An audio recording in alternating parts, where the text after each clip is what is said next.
It was probably one of the best derbies I've seen in a while. A derby where Mourinho had a little bit of a finger, if you could mention that. We got the derby recap. We'll look at the Moreirense, and we got the embarrassing 8 coming up. That and much more. Another night, another podcast. Hasta que no estás aquí dentro no sabes la grandeza de este equipo. Quero o Benfica intimidar o adversário. Quero um manto sagrado entrar com vocês em qualquer estádio e assustá-los, pá! É isso que eu quero!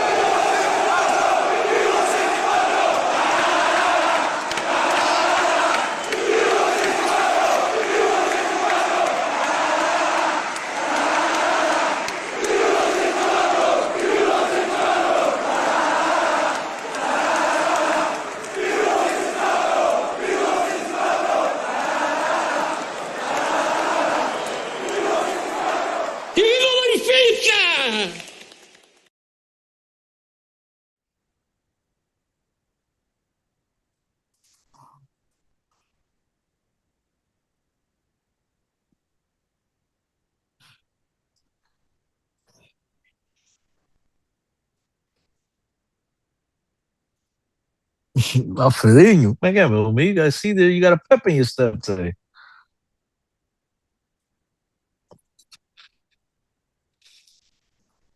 I don't know. I couldn't tell. I don't know about you guys, you and Dave, but I went on Twitter afterwards and it seemed like a lot of people were upset that Benfica won the game. I couldn't tell. For a second I had to refresh my feed and make sure I was on. I'm like, am I in the Sporting chat? Or what am I? What's going on with my feed here? Because I just saw a lot of negativity towards Benfica, Mourinho, the whole nine. You know, and at the end of the day, we got an important victory on the road against one of our main rivals, one of our two main rivals, and I saw a lot of people bickering. So, but it is what it is. Everybody's entitled to. We're here. Another night, another podcast. Smash the like button. Yeah, I guess. I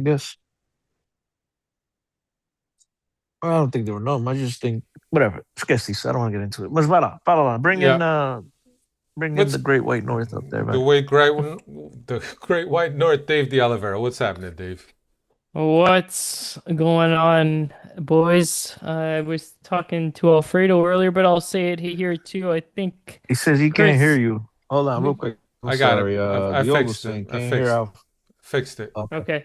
No, I was Okay. gonna say, just like Chris likes to say from time to time, I like to eat. I like the taste of crow. I came here last week saying that I predicted a 3-1 Sporting victory, and the crow tastes real good this weekend. So more than happy to eat the crow. I predicted a 2-2 tie. Cristiano was the only one that had the right result. Cristiano did say 1-2. Yeah, I mean, mais uma vez, dá para notar-se quem é que percebe desta merda toda. You know what I'm saying? What can I say? But anyway, here we are, episode Here we are. 591. And tonight we'll recap the derby as you've heard. We'll also look ahead to Moreirense, and we have the embarrassing 8 on our Manco Madness bracket. Everybody's so excited, I'm sure. I know I am excited. That's the most exciting part of the show for me this past 3 weeks has been discussing that bracket with you guys and moving guys forward. So it's been good. It's been good. Anyway, hope you guys have all been well. Let's get the show on the road. Benfica traveled short distance to the Alvalade to play Sporting. We'll give you the lineup. Trubin was in goal. Dedic, Araújo, Otamendi, Dal across the back. Rios, Aursnes, Embarrasing in the middle. Prestiani, Ivanovic, and Sheldrup. Let's start with the obvious question, Cristiano. Surprised that Ivanovic was in the lineup in detriment of Pavlidis?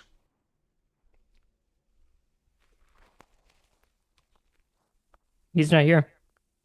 He's not there? Where'd he go? I'll ask you, Dave. Surprised?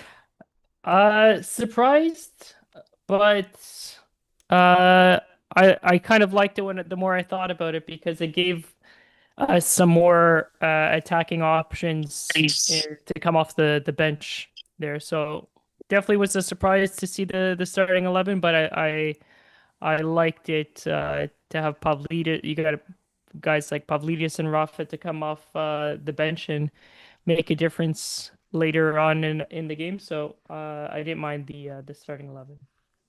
Chris, the question was What's for up? you, but then you went to the bathroom or something.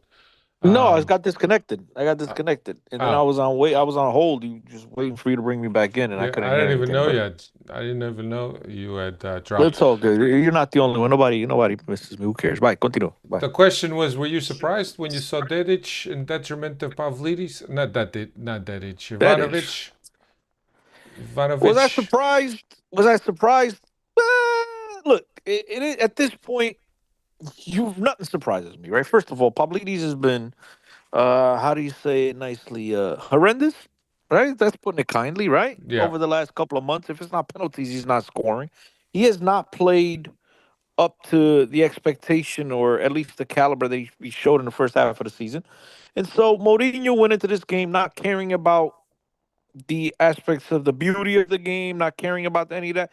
His goal was to come in, get the victory, fall within 2 points. Obviously, not even fall within 2 points, get ahead of them because Sporting has the game fewer than Benfica. So Benfica is technically, as we speak, ahead of Sporting. So putting all types of pressure on Sporting for that all important second place.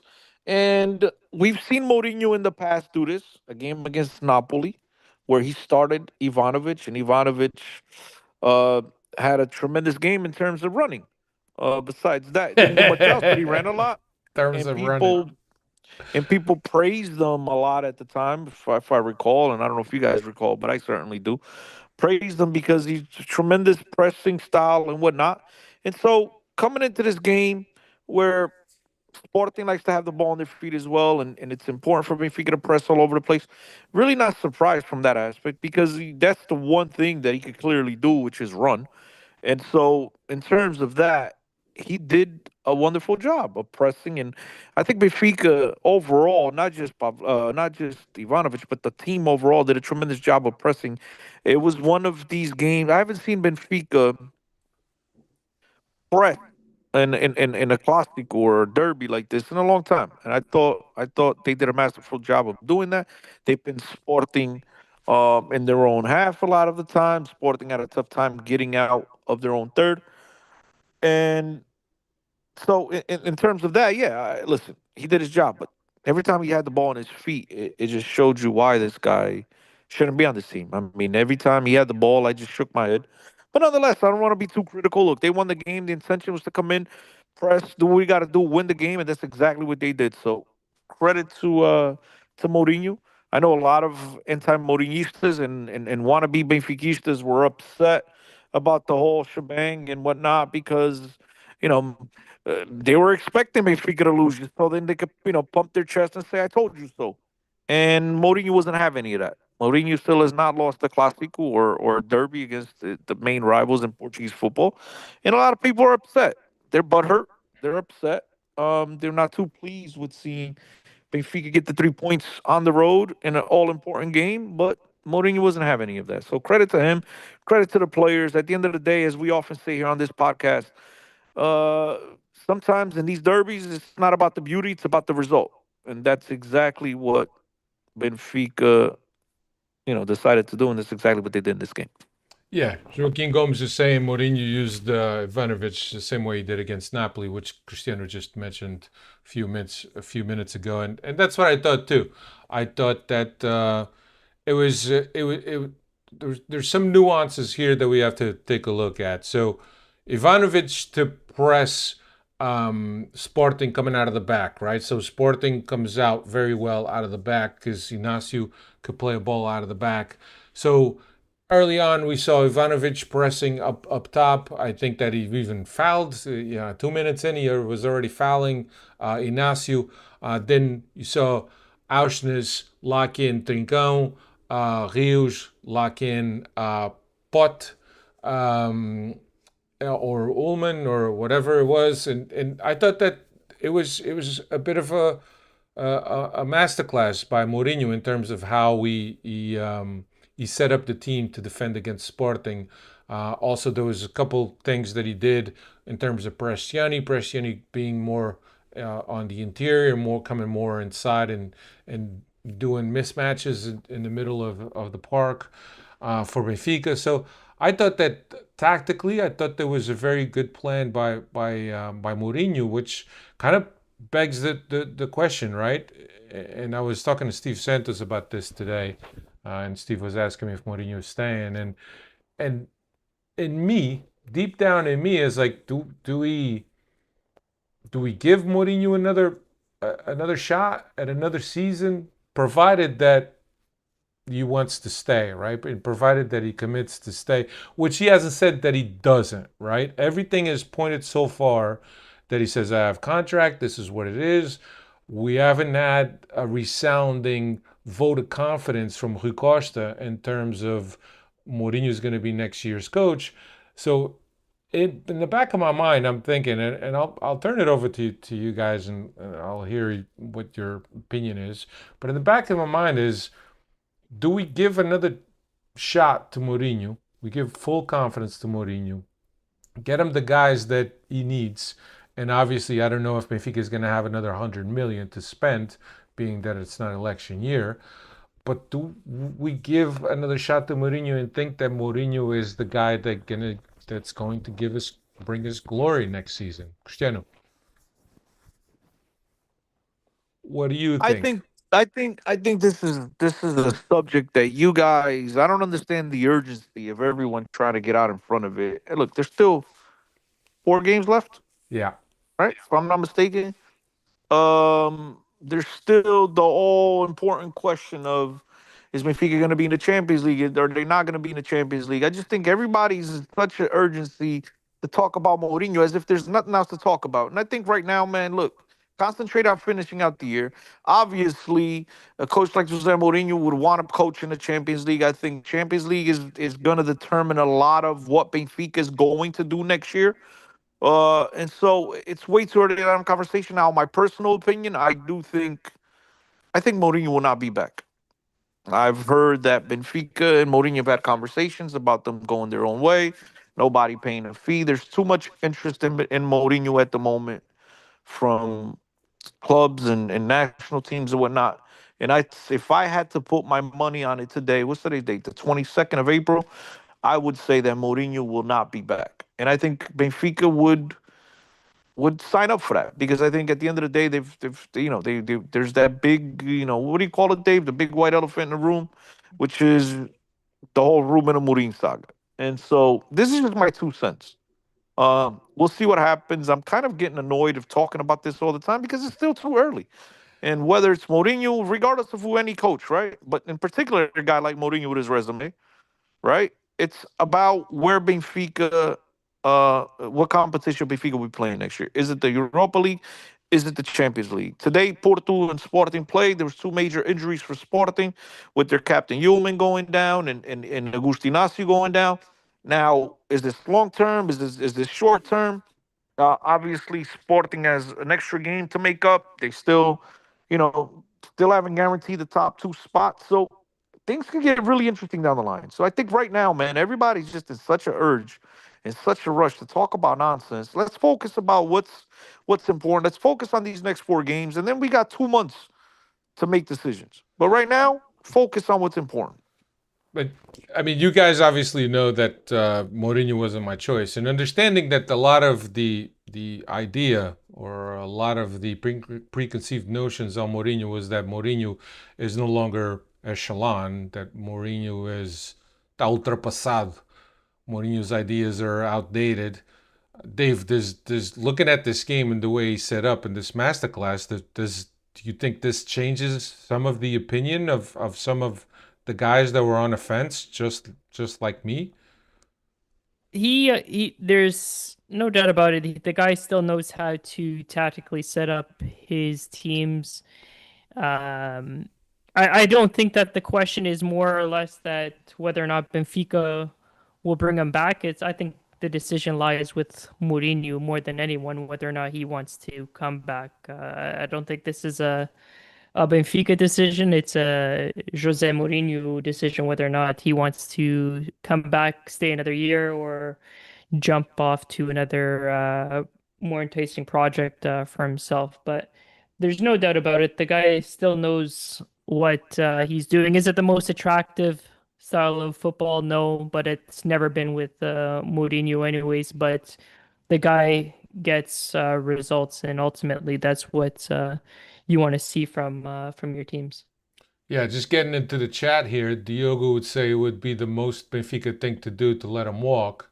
Carl Zamaro says keep Mourinho, he needs to be the coach. Clee Towers 22 says keep Mourinho. Joaquim Gomes says I don't think Mourinho would want to stay if we don't make it to the champions. That's a good shout, as Cristiano mentioned. Diogo says reports indicate that Mourinho has offered himself to Real Madrid. And Joaquim Gomes says I would like to see Mourinho one more year with the squad picked by him. Yeah, I think that is my sentiment exactly. I think that yeah, there was some doubts in me, and not to say that I still consider Mourinho top five coaches in the world, right? I think he's dropped quite a bit from that, but he still has something, and I think for the Portuguese league, and I think the way he communicates with the Portuguese press and understanding that he's communicating in his native tongue, and understanding how things work, the inner workings. I would give him another year. I just don't think that we have the money to invest on the players that he would want, because I'm pretty sure he's looking at the squad and saying, I need half of these fucking guys out of here. Yep. So Yeah, we'll have to see. I wouldn't mind him back, but like I said, I don't think it's a Benfica choice. It's gonna ultimately Benfica's gonna be reacting to whether or not whatever decision Mourinho decides to make here. yeah. So just getting back to the game. The game did start 15 minutes late, and that was because there was a very bad accident on Vincent de Bril, and Vincent de Bril is one of the bridges where people access Lisbon from the southern margin, Almada, Setúbal, so on and so forth, Seixal especially. So Benfica's bus usually travels on the Vincent de Bril, while Sporting's bus comes through the Vasco da Gama, which is close to Alcochete. So the both clubs did agree to start the match 15 minutes late to allow ample time for people to get in the stadium and also give the teams enough time to warm up and not be rushed. But I thought it was a great start of the game. Very intense Benfica pressing high, forcing Sporting to go You thought it long was with their great? I build almost up. shit my pants three You sh- minutes in. You thought it was great? Yeah, just the odd save by Trubin, which is like what? Fuck me. Listen, I told you guys. I told you guys a while But ago. that is a good rhythm. I told you guys a while ago here on this podcast about Trubin, and I'm telling you again. The alarm bells for me have been ringing for a while. There's a lot about the guy that, and you remember, if you guys recall, I was his biggest fan when we did whole buy keep sell. I said, "Sell Blagodimos, go buy this." And then when they did, I was like, "Oh shit, they were listening to me." That was straight luck. They were not listening to me. But nonetheless, I was excited when we got him. And right now, man, like it's just to me, is the goalie. Yes, he's young, but just a lot of question marks. There's a lot about him I don't like. Even on that, obviously that one play, the penalty is the ball that he could very easily catch. But how much do you guys think that not Vlaco It, Dimos, punches into early enough. yeah, you broke up a little bit, Cristiano. I went Truman. over you. Yeah, Trubin. How much do you guys think that the fact that he doesn't really have a guy that's competing with him for the job as kind of not helped him in his progression and not helped him in being better? I think, is that a factor for you guys, Dave? I don't know if it's a factor. We'll never know because, like you said, there hasn't been that even a veteran presence in that keeper room. But some of the decision making and the lack of intensity on some of these plays that we're seeing with him, like we have to say a couple of prayers of thanksgiving that how I don't know how that ball didn't trickle into the net, but he's puts his hand down. I don't know if he's trying to make like a blocker save in like they do in hockey, but just half-assing that play. And like Chris said, this isn't the first time that we've seen this type of play from him either. The alarm bells are definitely going off, and if we could get some half decent offer for him, I'd love to see Benfica sell and try to upgrade in that position with a more veteran Hey, type of keeper. you have to play that ball hits the post. He doesn't even. He just stands there and looks Hit, at it. hits the post No, and then bounces he's right got out. his hand. He puts his hand up. He like saves it, and the ball hits the crossbar. Yeah. No, no, no, no, no. I'm talking about no, no, no. No. I'm talking about in the second half where Port Oh, this shoots near the post.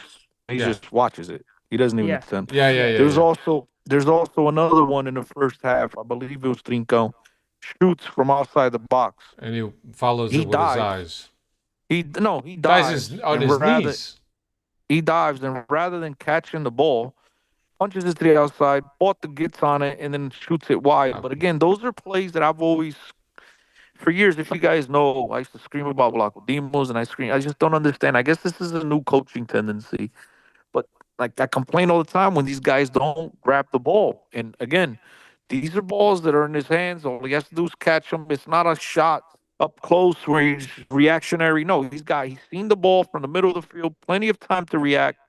And I always complain because when you punch things out, when you parry them, whatever the term you smack them, whichever term you want to use, and rather than controlling the ball and alleviating the pressure, and he's just constantly giving the ball up to the other team, to me, sooner or later, that is going to bite you. And we've seen here so far with this goalkeeper that this has happened more than once. And to me, it's concerning.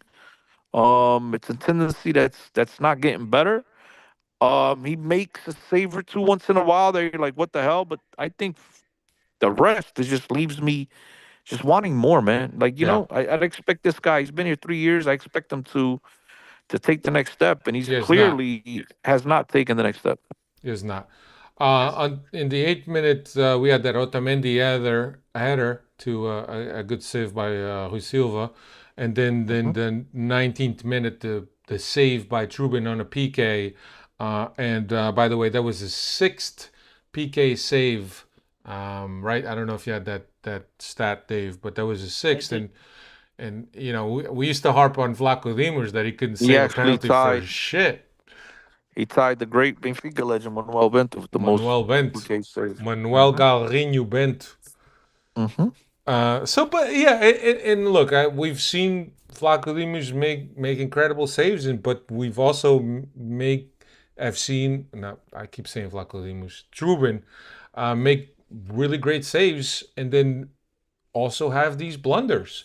It's almost like Roberto all over again. I don't know how many of you guys remember Roberto. I know I don't Cristiano think and I he's had. I certainly don't think he's had. remember. I don't think he's had as many blunders as Roberto. But I see what you're trying to say. Yeah, but it's like Did for Roberto Roberto. one, make our Manco madness? Was no. he one of That was the no? no. That's No, it was because it was before. It was before the before last the 10 time. True, that's seasons. right. That's right. That's Yeah. right. But it's like 8 or 80, right? You could be on either side of the spectrum, and it's tough because you could really hate a goalkeeper like that it's capable of the best things, and then at some point it's like you see them doing things like what the and you need consistency, right? A goalkeeper for Benfica should have consistency, and consistency isn't what Trubin brings to this team. So who knows? Who knows how much more time he has at Benfica? But certainly, I think that if we get somebody that can compete with him, it would certainly help him. At least keep him on his toes. I don't know if it's gonna Well, so if you get him bring in a better. competent goalkeeper to challenge him, he's going to learn how to catch the ball. No, but maybe the competent one will then be taking over the spot. I don't know. Well, listen, I've been on record and saying it. I'll say it again. I think I'd give. I mean, I know he's been hurt lately, but this off season, I mean, depending on who they bring in, right? Because Yeah, we never know. But if these are the same goalies, I'd give someone as far as a bigger look. I'd give him a really big look throughout the in the off season and preseason and yeah, whatnot. I really like what I saw from the kid. Um, Obviously, Trubin has all the extras attached to him in terms of money, and he's the I don't know if you guys know this. He's the highest paid player on Benfica. He I don't is. know I if you did guys not know know this. that. Well, He's number one. He's the highest paid player on Benfica. He makes like 1,300,000 or 1,200,000 more than Otamendi, the team captain. Just so you guys know, the highest paid player on the team is Trubin. Okay, I was looking at financials just last week, and I got the whole list of all the players and whatnot. And so, yeah, he's in, which to me it just left me shaking my head that I can't believe he's the highest paid player on the team. But whatever. Um, so all those things attached from the price tag, the money that Benfica will have to give back in terms of percentage on the next sale to Shakhtar or whatever. All those things are attached, and I don't think they're just gonna bench him. And so even when you guys now were talking about if you get a good price, if you get a good offer for him in the summer, it's not gonna be good. It's got to be a really good one because Benfica's gonna try to make some money. They don't want to just break even. So I don't know. It'll be interesting, but Yeah. I do like what I've seen from Samu. So I want to Yeah. give him a shout out. And then don't forget, Benfica's got the kid André Santos. Is it Santos, right? Yeah. Gomes, André Gomes, Gomes, André Andre Gomes, Gomes, Gomes. Gomes. Gomes, That's With André Gomes Alverca at this season. Alverca. At Alverca, just rotating and getting playing time, and he's gonna want to be in the mix sooner or later. Does Benfica maybe want to get rid of Trubin, get rid of the highest paid player on the team, get some money for him, and then have Andre Gomes and Samu battle it out? Because then that's a cheap alternative. Because obviously they spent a shitload of money on other players who have and, not panned out, and and now that's they can invest some of that longevity as money in well. other positions. I think that's the No, best way to go but because not if you even keep longevity. Yeah, we're not even talking about longevity. We're just talking about building a team because you have to cut corners and save here and save there to what is this? Rob Peter to pay Paul, some shit like that. Yeah. And so you gotta take some coupons. It can't be paying all 11 players 3-4 million a year because then you can't afford it. So you have Yeah. to make some decisions. And so Andre Gomes and Samu maybe playing goalie and getting rid of that most expensive, most highest paid player on the team. I don't know. Is that something they'll want to do? Is that something if Mourinho stays? Is that something he'll want to do? I believe Benfica will be more inclined to do that with Ruben Amorim as head coach than I do with Jose Mourinho continuing. But Yeah. again, that's a conversation for 4 or 5 weeks down the line. We'll have that conversation. Yeah. But just I'm going to read a couple of comments here. Diogo says, boys, chill on Trubin. Remember, we sent a young goalkeeper packing who's coming into his own, and we were not talking about it. Svilar. Come on, brother. What I seems mean, look, clear, Svilar's gotten a lot better, he's but gotten, but Svilar had plenty. got But burned. he had plenty of opportunities at Benfica. And again, listen, not to be a dickhead, but a lot of times you guys talk without knowing the inside and the details. And there was a lot of chatter with his dad and whatnot. So Yeah. it wasn't just There was on friction. There field was thing. friction. Okay, Diogo, it wasn't just an on field thing. There was a lot of stuff going on behind the scenes that we don't get to read about in the paper. Yeah, Joaquin Gomes says what seems clear to me is that goalkeepers coaching team in Benfica sucks. They seem to not get better with time. I mean, I don't Yeah, disagree with at that. one point, and I believe this coach is doing really good. I think he's a Famalicão coach. At one point, Benfica had Yeah, one of the very best goalkeeper coaches in is the Hugo Oliveira. Famalicão He's coach now. he's now the Famalicão coach.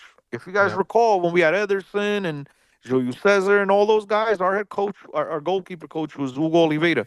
Then eventually he left, and I think he went to work with Mourinho, if I'm not mistaken, or whatever. He went to work in England, yeah, he did and go then did go to I think work with one of the coaches. I don't know if it's Vitor he Pereira he or went to England. He was in England, yeah, Fonseca. for a little while, and now he's doing his thing Yeah, with Famalicão. So I don't know if it's Vitor Pereira or Fonseca that he he went was to work with with. Fulham. He was with Fulham. Oh, So it would so have it's been with Fonseca. So he's with no, not Fonseca. Fonseca. The other guy. Vitor Who's Pereira? what's Nun? Espírito who are you Santo? talking about? Marco Silva. Oh, Mark Yeah, Silva. whatever, Yeah, one of those. Yeah, that's one why of I those meant Mark guys. Yeah, Silva, yeah. not Fonseca. Fonseca was never in England. But anyway, the half, despite Sporting starting a little better than Benfica, I thought that not scoring that penalty really rattled them, and then Benfica came back and scored. And I thought that Benfica finished the half better than Sporting, but it was up and Uh, down. There was periods. yeah. There was periods between both teams that one was on the up I and the thought other one. Yeah, go ahead, Chris. I thought Benfica had their say, and then I thought Sporting in the second half. You can tell the goal was coming. You could tell the momentum was shifting, and then Yeah, even after they score, you could tell they're still on their side.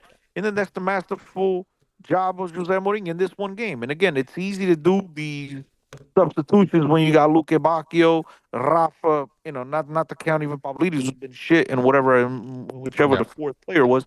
But when you have the likes of Luke Bacchio and Rafa coming off the bench. And you could tell once Luke Ibaka came into the game, Sporting started shitting their pants, right? yeah, And they all of a sudden, their defensive line wasn't that high. They dropped back. You can tell they're clearly concerned with Luke Ibaka, and yeah, not only were they concerned, but Luke Ibaka made them pay instantly. And the game could have been wrapped up a lot earlier at Barreiro. I don't understand what the hell he was doing, but whatever, it happens. But Mourinho put on a masterclass. And yeah, again, this is what happens when you have options on your bench yeah, that you can then play a game at your rhythm and your style, and then you can make adjustments rather than what we saw at the beginning of the year, which we had. I mean, there was nobody. You know what I mean? yeah, We had absolutely nobody. So the team has gotten better. Mourinho's, you know, again, I don't want to sit here and sing his praises because there's still a lot. We just a couple weeks ago tied Casapia, so let's not act like now we're world beaters. But the team itself has gotten better. The options have gotten better. He's developed, Sheldrup, these guys. So Benfica's clearly deeper than what they were at the beginning of the year. for sure. And this is what happens when you have those options at your disposal. And so Yeah, I thought once Benfica did that, the game was again on their side, and they were able. They were fortunate, Obviously, Araújo gets hurt, brings in Antonio Silva, and Antonio Silva pulled up just enough on that yeah, one play in the 91st minute where they scored to take the lead. Where obviously the kid wound up being offside, and then literally a minute later we came down and yeah, we took the lead. So look, it's good to see Benfica going on a road, winning these types of games. It wasn't the prettiest of games, but it also wasn't ugly. And so credit to Benfica because at the end of the day, the 3 points is what matters, and especially when you play our rivals. So yeah. No, completely on point. I really thought that triple substitution, which ended up being a quadruple substitution as a result of Araújo's injury.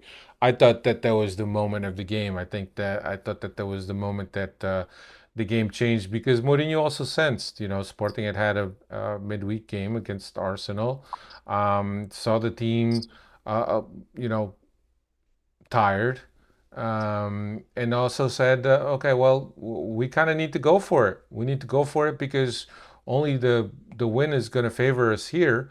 So we need to go for it. But you're absolutely right, Cristiano. When you have guys like that you could bring off the bench, when you look at Sporting's bench, and there's not much really to pick from.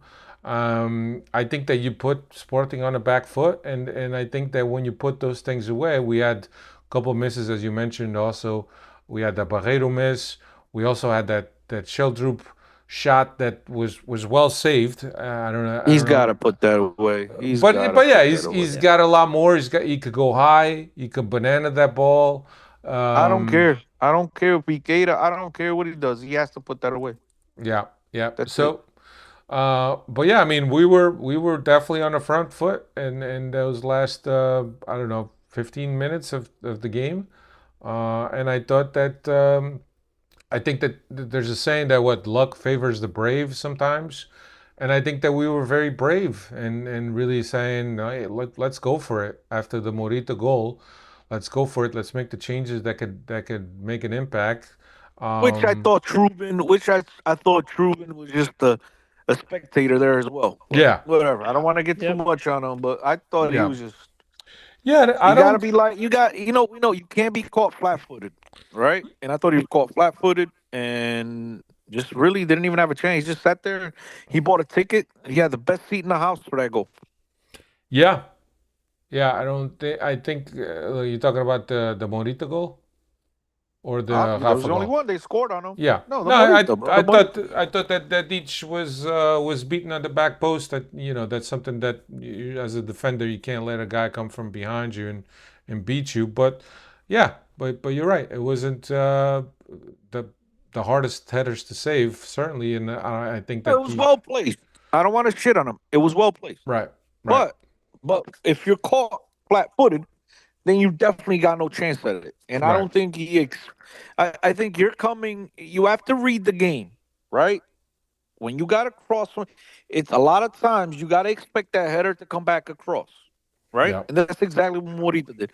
And I know you guys like, yep, son todos professores, all these guys are geniuses. No, it's just, listen, it's just, we've been around soccer all the time, and then you see this more often than the guy going near post. And I just think he got caught flat footed. Now, I'm not saying he should have saved it. I'm just stating a fact. He got caught flat footed. And that you can't deny.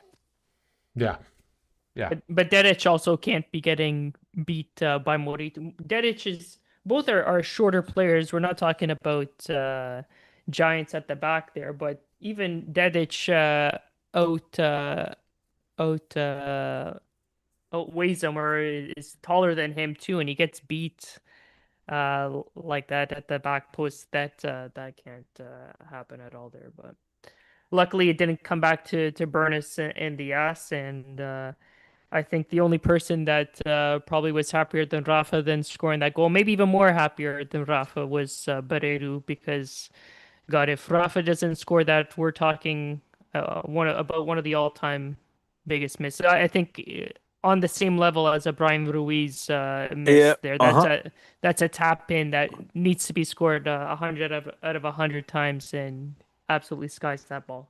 yeah, Agreed. But Dave, let me tell you something. I gave Barreiro a lot of credit. I think it looks a lot simpler and easier than what it really was. Good on him to see Rafa coming through, and then the fact that again, we're talking about a guy that doesn't have the best feet, right? We just seen him miss a wide open net a few minutes earlier, and so good on him. Good touch on him. Good read. Good, good all around. And so yep, I tip my cap to a player that didn't just put his head down and soak the rest of the game. So I just wanted to mention that. To me, I thought that was a nice job on wonderful yep. play, a wonderful read. Yeah, this is a bang bang play, and and Rafa was ecstatic that he scored that goal. Fuck me, man. Rafa made it hard for himself too. Man was just, I think he was just trying to run it into the net I don't know what he himself. I was know he's trying to getting do. pushed. Nah, he He's got to getting push. pushed from the back, That's a right? penalty. That was a clear Yeah, penalty. The Yeah. funny yeah, part about the whole situation is, I don't know if you guys saw it, but he obviously scores, right? Give him credit for finishing, right? We often bitch about Rafa uh not finishing, right? Like he does everything and then doesn't. He actually finished this time. So let's keep that in mind. He yeah. actually finished this time. But he didn't know that he finished. He's complaining, calling for a penalty, and Pablito's like, "Shut up, bro! What are you doing? We got the goal." Like, yeah, I think he found out from Pablides. You could tell he was clearly like with his hand up in the air, bitching and play a penalty, penalty. Like, shut up! The ball ain't through, Yeah, Pac. Tell it. I yeah, thought that was funny. I yeah. thought that was No, funny. that was good. Yeah, but I thought that Benfica was a lot more brave, and we did play better. I think tactically we were better, despite the game being very balanced. And there's periods that Sporting was on us and we were on Sporting, and it was very balanced, very well played. Not a game that was locked in, where both teams locked in, and there wasn't much happening. There wasn't a lot of fouls. I thought the game was well officiated. The Lagartos tried to complain about the encroachment by Sheldrup on the Suarez miss. The rule changed. There's nothing to complain about that. It was Can I completely can I good just say play. something real quick? Sure, Can I sure. say? I give two shits if the rule changed, if the rule didn't change. I didn't see none of you dogs crying last year when you stomped on our player's head and then you went down and scored a goal. I didn't see nobody crying. Right. So after that, bro, now you want to bitch and complain about an encroachment? Like, I'm sorry, bro. You lost me with that one. Yeah. Just wanted to message to Lagarde. I would be more upset if all my players were still if the ball was saved and all my players were still outside the box, not defending that rebound, which is what Well, happened. I don't know if I'd be upset. See, I'd be upset when I played if my teammates ran into the box. Because that show you got no confidence in me, bro. I got this. Relax. You don't need to be chased. I got this. And I think the players were confident. I think it has a lot to do. I don't think, like, everybody that's talking about an effort and, like, come on, man, you guys never played soccer. Put them more to this. To me, that was straight, like, you got this. That's a confidence in a striker. It's confidence in a penalty taker. All the guys that run into the box are the ones that are like, yes, guys aqui, man, coisa tá fluida. Let me just make sure. So Yeah. No, it was look, it was a good win. It keeps us on track with Sporting. We still don't depend on ourselves, but certainly, with them having a game on hand and us being well, 1 point or 1 point, right? no, One we're two point, points behind two right now. point, Two. We're two two points. two We're points 2 points ahead or behind one right now, point but ahead. 1 point no, we're ahead, 1 point ahead. 1 point but ahead. they have a But game on if hand. they got a game on hand, but Right. like I mentioned today, their captain left today's game against Porto, and so did their center back. Yeah. So Yeah. hey, we're hoping. All we need is a slip up. Now we obviously have to win all our games, Yeah. right? 4 games. Still got a couple decent games. As you know, their schedule a little bit more is a little bit easier than ours is. But you never know. Without their captain, without their starting center back, things could get complicated. Now the pressure mounts, right? Maybe They're they're on the fatigued. rocks.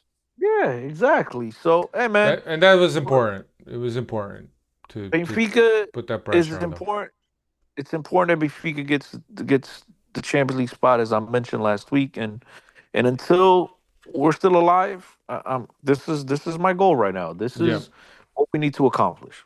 And the head to head was key to be able to get the head to head, because now if they drop points on a tie and we win, that's we're right up front. But we have Moreirense at home. We're at Famalicão. We host Braga, and we're at Estoril to finish out the season. They have at AVS, host Tondela, host Vitória de Guimarães, at Rio Ave, and host Gil Vicente. That's both teams' schedule. Ports is obviously a lot easier than both of Benfica and Sporting. But yeah, good win. Dave, stats.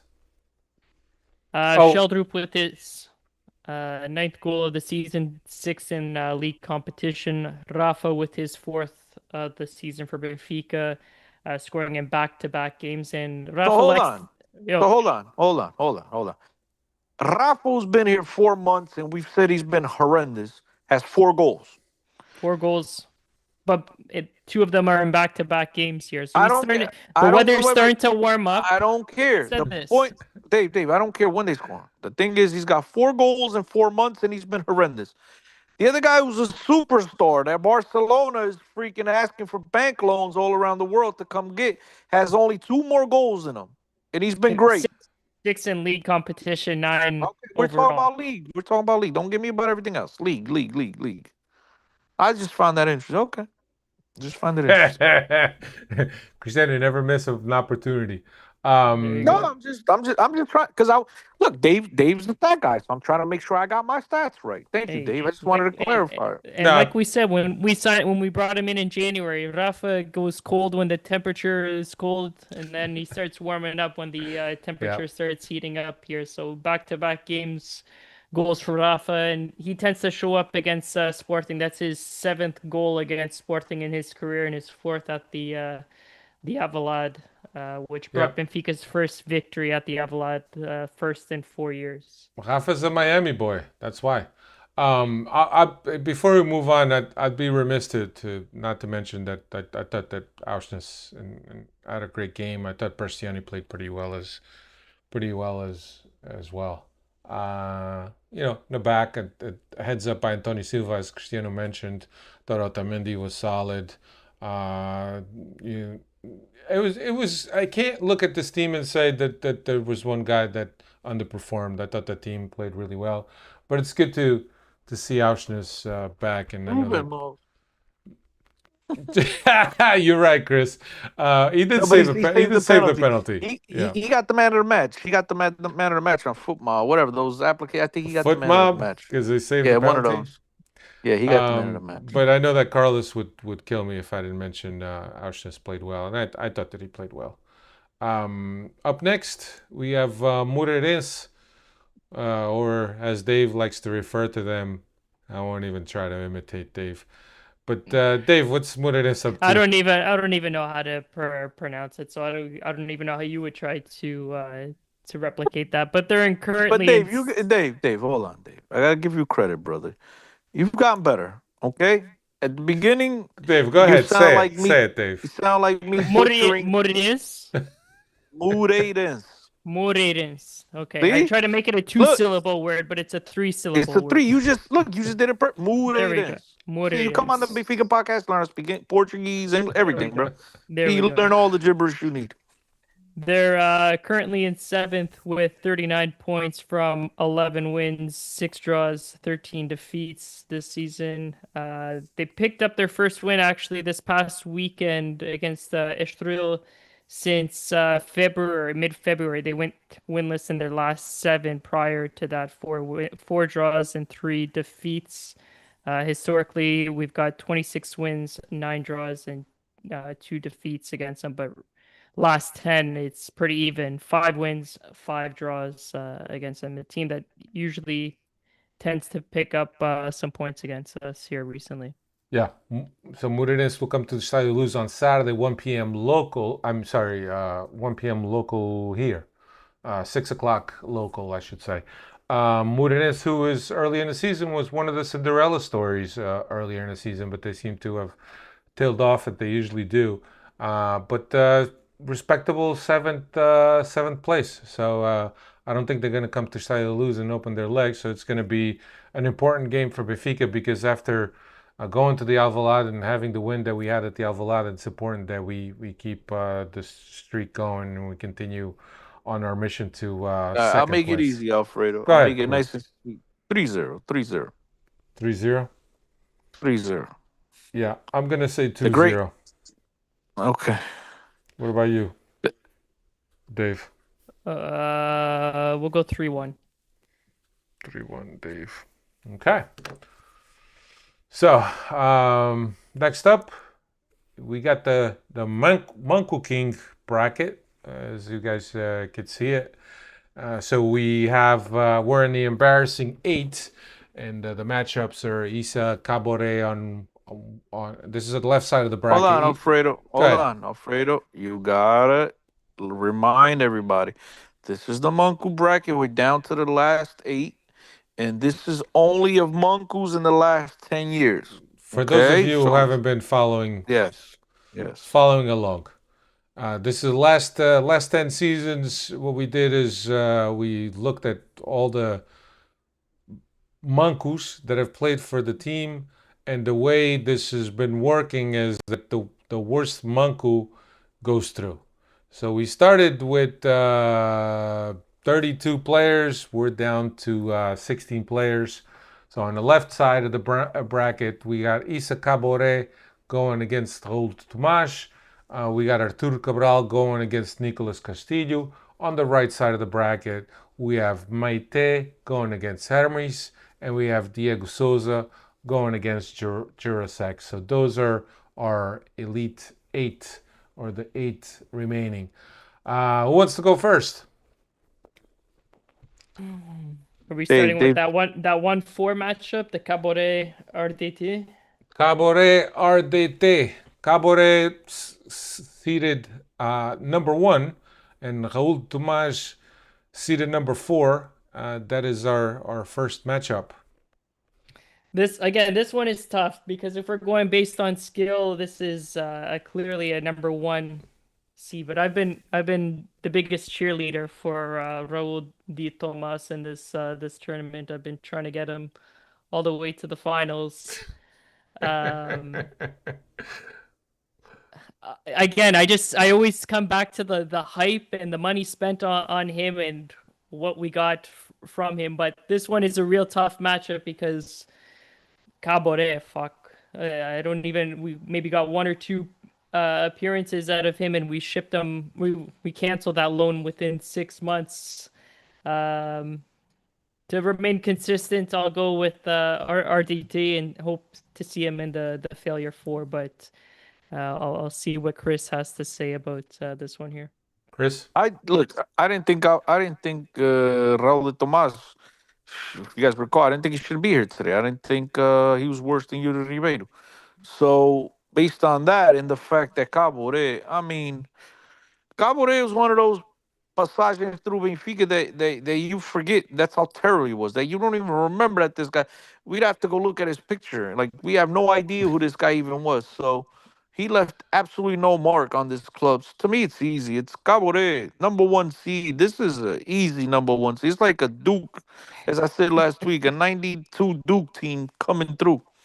No, 92, wasn't it? Man, maybe. I'm with you, Hey, but 92, Chris. Duke tends to have those slip ups too from every once in a Yes, they while. do. Too. Yes, they do. I'm But with it seems like they're making it here to the failure four based on what Alfredo is yeah. saying. I'm with you, Chris. I think Cabore was god awful. So he goes through on that matchup.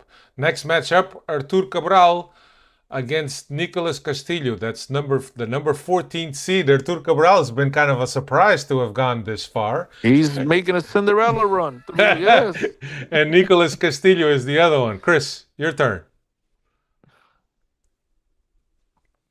I mean, this one's a tough one. We got two stories here. Let me break it down for our audience. We got Arturo Cabral, which is the man that's known for missing 2 penalties in one game, and then you got Nicolas Castillo. That Cristiano has an inside story in training that he put the ball in 3 zip codes down on a really easy I don't zip. know. I still don't know how he did that. Still don't understand how he did that. But yeah, this one right here is tough because, as Dave mentioned before, in terms of money expectations, and I mean again, but if we're going money and expectations, there's other guys that have been eliminated that need to be revived and be brought back on this list. So this is why it's tough because Cabral was just absolute shit, but he did have a couple of moments where Nicolas Castillo, again, he's another one of those stories, as I mentioned about Cabore, that a lot of people don't even have any idea that this guy passed, that he passed through the club. So, for me, based on that, and we're talking about at Benfica, and forget about price tags, Nicolas Castillo was by far worse than what Cabral did. And so for me, it's Nicolas Castillo number 2 against number 1 in the final 4 here for me. Dave? Yeah, I'm with you. They're basically the exact same profile of player, just never performed with the club. But you are right. I think Cabral actually had one goal that sent us through to the next round of the Champions League knockout stages, if I'm not Yes. mistaken. Arguably, as if Yes. that was against Ajax or one of those clubs. So Peking is lucky. He gets bounced out at the embarrassing 8, and Chris is right. We got a 1-2 matchup here on the left side of the failure 4 bracket. I'm with you guys. Nicholas, so Artur Cabral's Cinderella run is over as he loses to second seed Nicolas Castillo, as you guys mentioned. Number 1 seed Isa Cabore against number 2 seed Nicolas Castillo on the left side of the bracket for the failure 4.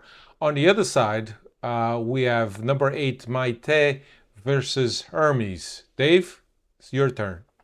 This one I think it might be the least difficult for me to out of the previous 2. This one is Hermes all day. I can't remember. I remember the hype around Hermes, but I can't even remember watching a single game that Hermes even made an appearance for Benfica. I know Mete wasn't great at all when he was with us, but he did make appearances, and I think JJ relied upon him probably a little bit too much, which probably contributed to why we didn't win jack shit with him. But this one is Hermes going through for me. Chris? I'll make it nice and simple. I agree. Hermes is easy through a player that came in, and it was going to be the answer from Grêmio. And I mean, I remember Hermes more for playing at Marítimo than he did at Benfica. So Right. So I'm Hermes gonna go goes with through. Hermes. And mate, that wasn't terrible on the ball. He didn't make the ball cry. You know what I mean? It wasn't Right. terrible on the wasn't ball. He might not terrible. He run a was- lot, but he He's wasn't. just very. The ball didn't cry. He's slow as a slot. So slow. Yeah. So slow. And then on the other matchup, we have Diego Souza, the Brazilian Portuguese naturalized that came to Benfica and then ended up making his debut with the national team against by far one of the worst left backs we've seen at Benfica with the highest price tag, Jurasek, which is the number 7 seed. Chris?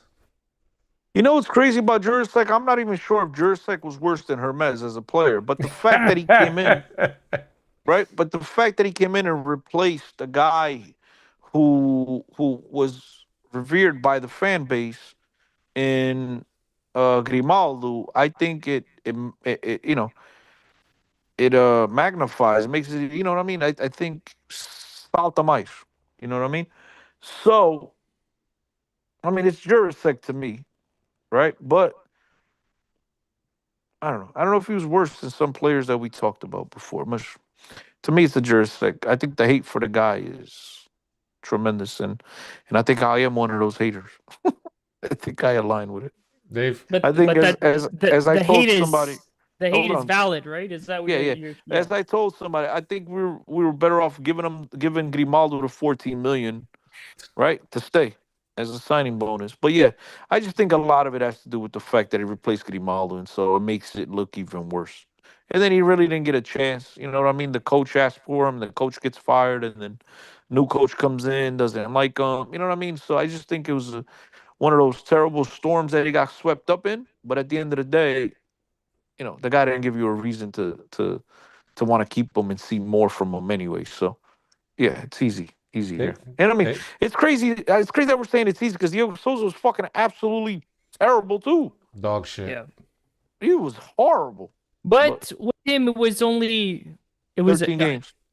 well but I'm trying to equate the price tag. I don't know if it was a free or if it was a loan because he was trying to get in shape to for the national team for the World. Yes, I think he was alone, if I'm not mistaken. he was on Yeah, loan. Yeah, he it was was alone. long. It was So alone. you know what? Like the Jurasek transfer, like you said, replacing Grimaldo on a higher transfer fee of 14.5 million or euro.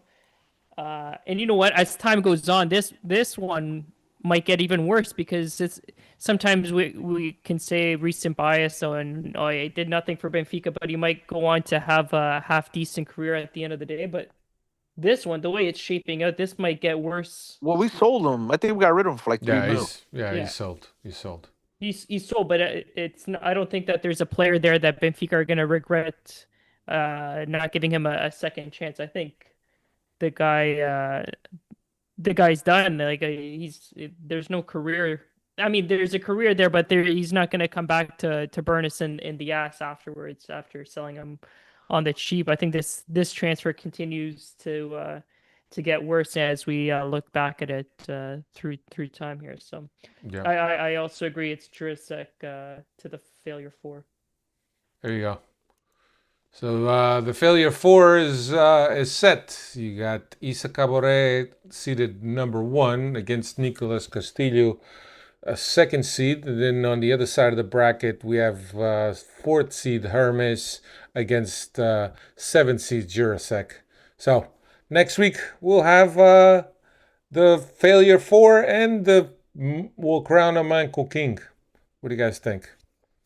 Yeah, Good? we'll do the whole Final Four weekend next week. Yeah, we'll just jumble it all up into one. Because we only got Moreirense. That's all we got. Yep.